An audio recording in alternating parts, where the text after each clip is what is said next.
Bere'shiyth, Genesis 38. And it came to pass at that time that Yehuda went down from his brethren, and turned to a certain Adulami, whose name was Kira.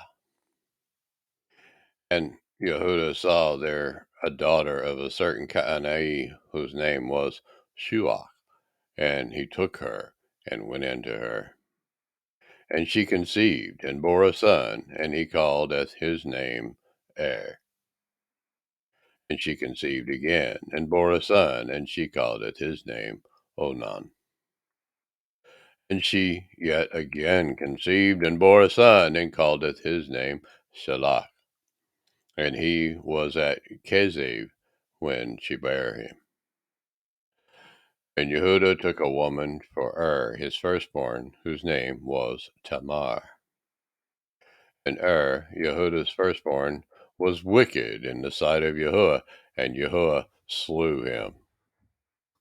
And Yahuwah said to Onan, Go into your brother's woman, and marry her, and raise up seed to your brother.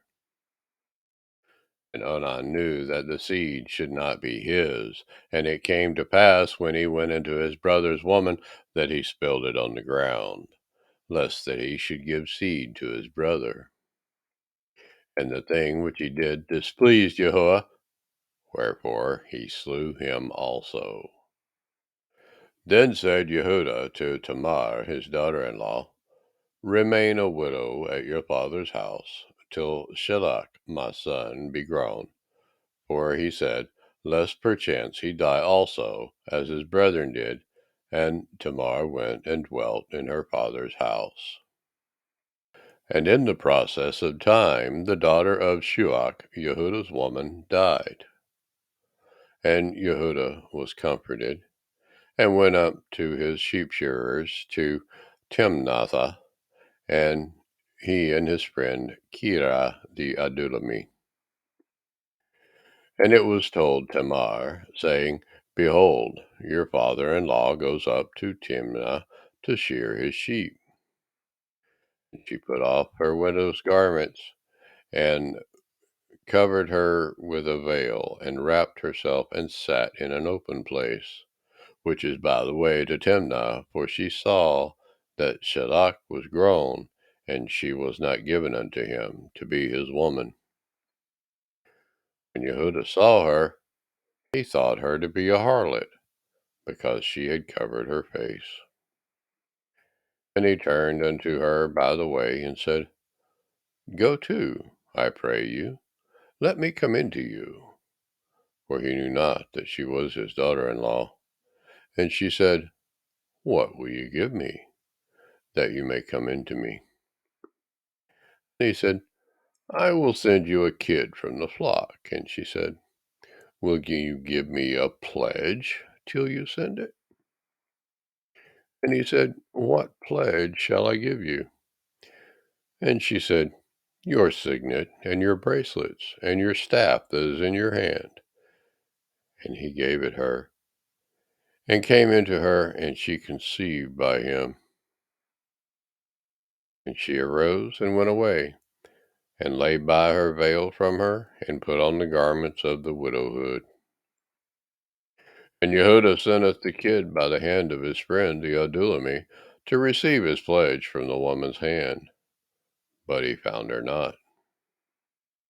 Then he asketh the men of the place, saying, Where is the harlot that was openly by the wayside?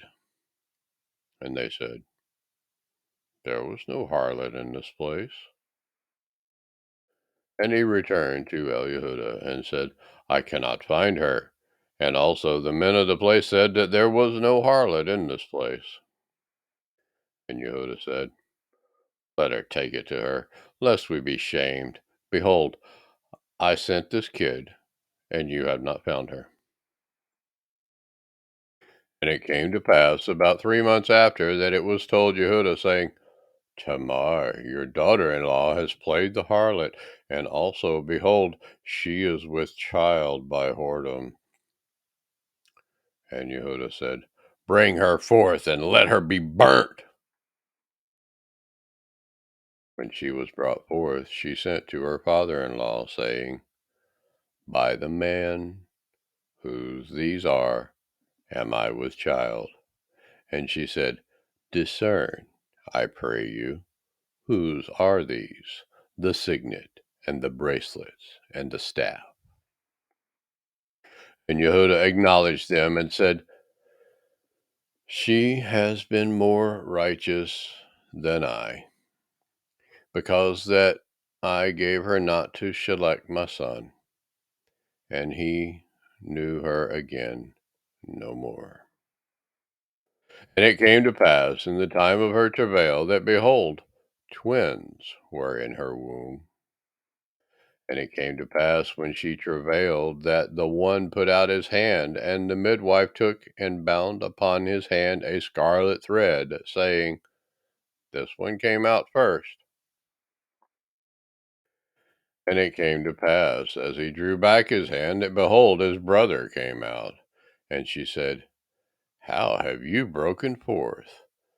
This breach be upon you. Therefore his name was called Peretz. And afterward came out his brother, that had the scarlet thread upon his hand, and his name was called Zerach.